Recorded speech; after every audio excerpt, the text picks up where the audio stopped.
warahmatullahi wabarakatuh. Alhamdulillah. Alhamdulillahilladzi nasta'in wa nastaghfiruh wa na'udzu billahi min syururi anfusina wa min sayyiati a'malina. May yahdihillahu fala mudhillalah wa may yudlilhu fala hadiyalah. Asyhadu an la ilaha illallah wahdahu la syarikalah wa asyhadu anna Muhammadan abduhu wa rasuluh sallallahu alaihi wasallam la nabiyya ba'da.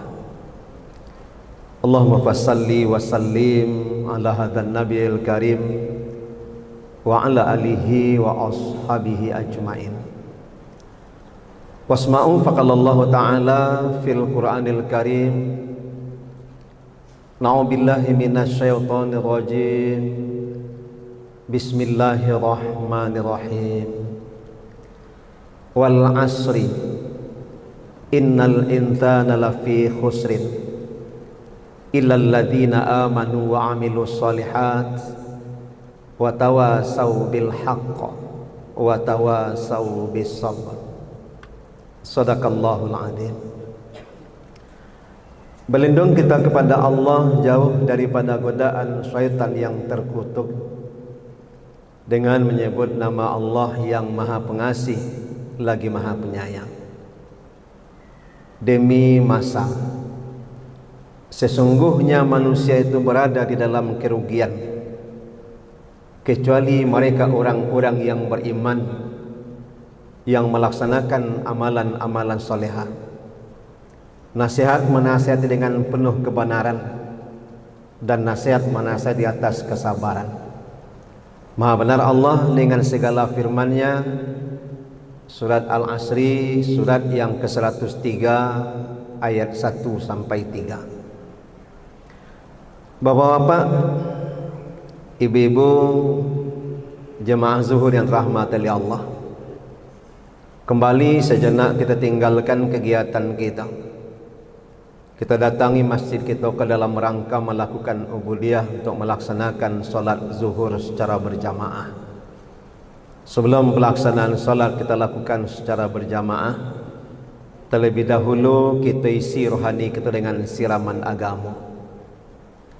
Pada kesempatan kini, berdasarkan ayat yang kita bacakan tadi, kita kemukakan sebuah judul sikap Muslim terhadap Islam.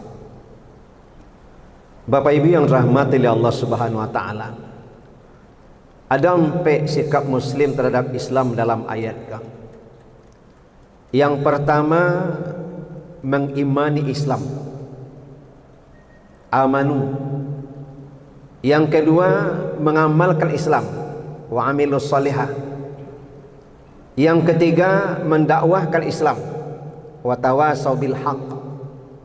Kemudian yang keempat, mewasiatkan Islam, wa tawasaw bis sabr. Bapak Ibu yang rahmati oleh Allah Subhanahu wa taala, yang pertama, mengimani Islam sebagaimana yang Allah sampaikan dalam Al-Qur'an kepada kita. Surah Ali Imran ayat yang ke-9 balik Allah kemukakan dalam firman-Nya kepada kita. Innad dina indallahil Islam. Sesungguhnya agama yang Allah redai cuma Islam. Bagaimana agama yang lain sebelum Islam? Itu berdasarkan kepada umat ketika itu. Tapi Islam merupakan agama penyempurna. Sebagaimana Allah sampaikan, wa may yabtaghi ghairal islam falayaqbal minhu. Barang siapa yang mencari agama selain daripada Islam, maka ditolak oleh Allah. Yang menolak bukan manusia, tapi yang menolak Allah. Lantaran apa? Islam merupakan penyempurna. Al-yauma akmaltu lakum dinakum, itu kata Allah dalam surah Al-Maidah ayat yang ketiga. Lantaran Islam merupakan agama penyempurna, sehingga kita meyakini Islam itu merupakan agama yang dibawa oleh junjungan kita Nabi besar Muhammad SAW, dan kita mengimani dengan keimanan yang mendalam. Itu sikap yang pertama, amanu. Yang kedua, mengamalkan Islam, wa amilus salihah. Bapak, ibu-ibu, jemaah zuhur yang dirahmati oleh Allah, sesuai dengan program pemerintah Kota Padang pada saat ini untuk anak-anak kita, terutama awal mula barangkali disilahkan dengan dipaksa, terpaksa, mudah-mudahan jadi kebiasaan. Kalau dulu istilahnya mungkin dengan ungkapan babalik ke surau, kembali ke surau. Kini lantaran zaman digital, maka disilahkan pula dengan istilah digital semar surau. Yang sasarannya tetap sama, tujuannya tetap sama. Artinya agar kita bisa menghidupkan masjid dan musala yang ada dalam kehidupan kita untuk pelaksanaan kegiatan keagamaan kita umat Islam, terutama tentu pelaksanaan solat berjamaah.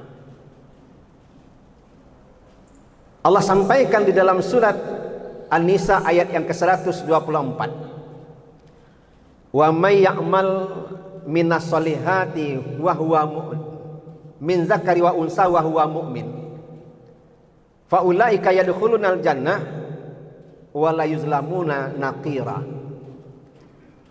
Barang siapa yang melaksanakan amal soleh, baik laki-laki maupun perempuan, dan dia seorang mukmin, maka mereka akan dimasukkan oleh Allah ke dalam surga dan mereka tidak akan dizalimi sedikit pun.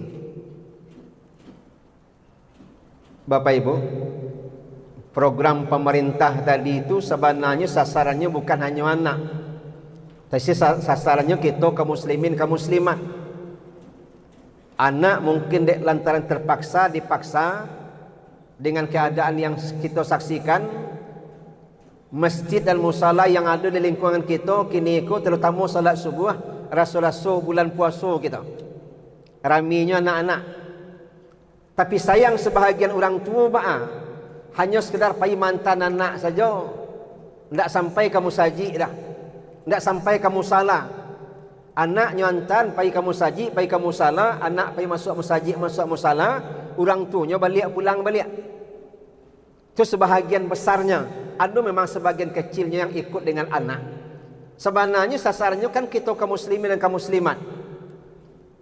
Anak lantaran dituntut dengan demikian, lantaran mereka mungkin pakai barcode yang harus mereka scan, maka orang tua mengantarkan dan ikut laksanakan solat berjamaah di masjid, di musala, di lingkungan kita, sehingga ramilah pelaksanaan ibadah di tempat kita. Bapak Ibu rahmati Allah, tidak salah barangkali ungkapan pepatah orang tua kita dengan program pemerintah kini sasarannya bukan hanya kini saja, tapi untuk masa yang akan datang. Ketek teraja-raja, gadang terbau-bau, tua terubah tidur. Mungkin awal ketek-ketek anakku dipasu dulu, tak pasu dulu. Sudah tu nanti jadi kebiasaan. Contoh saja Bapak Ibu, model kini umpama kita yang orang tua kita kini Bagaimana kita kini bisa laksanakan ibadah salat berjamaah ke masjid, kita hidupkan kegiatan di masjid. Lantaran apa? Sejak dari ketek dulu kita lah tak biasa kamu saji. Kita lah biasa melaksanakan berbagai macam kegiatan di masjid. Sehingga kini memang kita ingin laksanakan kegiatan di masjid itu dengan sebanyak-banyaknya, terutama pelaksanaan salat berjamaah.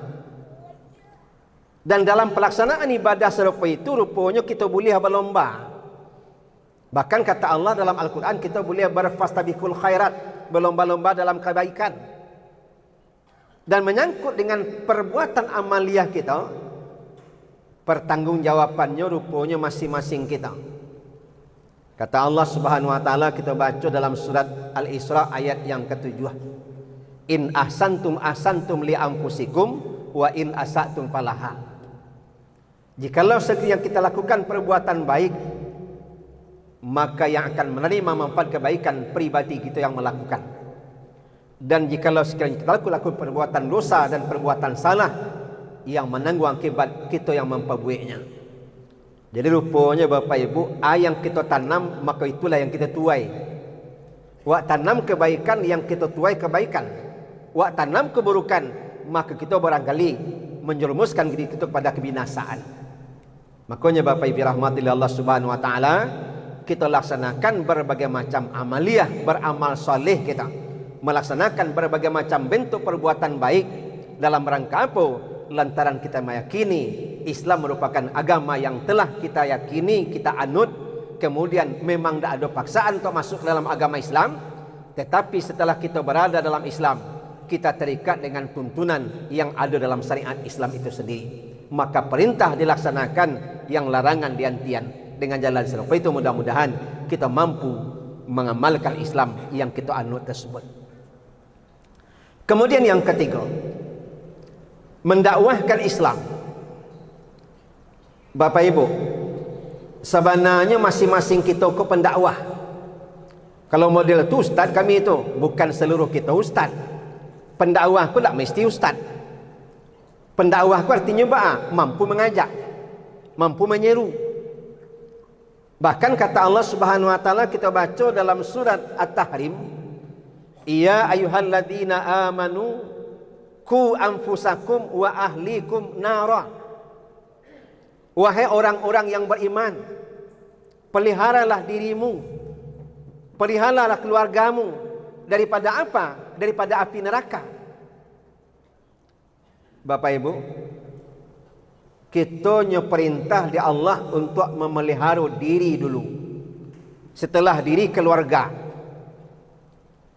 Maka dengan kita disuruh untuk memelihara diri dan keluarga tersebut, maka tugas kita mendakwahkan, menyampaikan kepada mereka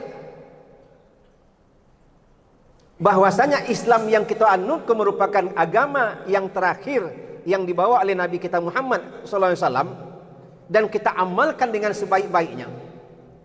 Nah, dengan setelah kita amalkan dengan sebaik-baiknya, maka mudah-mudahan kita akan mampu mengembangkan dalam kehidupan kita. Awal mula tentu terutama kepada keluarga kita dulu. Ku anfusakum wa ahlikum. Peliharalah dirimu dan peliharalah keluargamu. Wa tawasau bil haq, kata Allah dalam surah Al-Asr tersebut. Kita saling menasihati dengan penuh kebenaran. Kita sampaikan kebenaran kepada mereka, bahwasanya agama-agama yang samawi memang sebelumnya ada diakui, tetapi setelah datangnya Islam yang sebelumnya tersebut disempurnakan oleh Islam, maka Islamlah merupakan agama yang terakhir yang merupakan penyempurna. Nah, kita sampaikan kepada anak keturunan yang demikian. Maka mudah-mudahan mereka tidak mencari agama selain daripada Islam dah. Ba'amang keserupa itu. Sebab kata Nabi, kullu mauludin yuladu alal fitrah. Setiap anak itu dilahirkan dalam keadaan fitrah. Fa'abawahu, maka orang tuanya lah yang akan mengajaknya, yang akan membawanya menjadi Majusi, Yahudi atau Nasrani, atau menjadi Islam. Nah, makanya Bapak Ibu rahmati Allah Subhanahu wa taala, kita mampu mendakwahkan. Kemudian yang terakhir, kita mampu mewasiatkan Islam. Kita sampaikan kepada mereka bahwasanya Islam yang kita anut ini, nenekmu dulu, kakekmu dulu, orang tuamu, ayahmu, ibumu, laksanakan ajaran Islam dengan sebaik-baiknya. Nah, kekhawatiran kita orang tua sedapat mungkin jangan hanya menyangkut ekonominya, tapi kekhawatiran kita orang tua sedapat mungkin bagaimana akidah mereka, amaliyah mereka setelah kita tidak ada oleh. Makanya apa yang tersampaikan kepada mereka, ma ta'buduna min ba'di. Setelah kami tidak ada nanti, apa yang akan kalian sembah? Itu harusnya yang dikhawatirkan oleh orang tua. Bapak Ibu rahmati Allah Subhanahu wa taala, kulah empek sikap muslim terhadap Islam, mudah-mudahan kita bisa laksanakan dengan sebaik-baiknya, dan termasuklah kita yang telah menjalankannya. Demikian, minta maaf bila taufiq wal hidayah. Wassalamualaikum warahmatullahi wabarakatuh.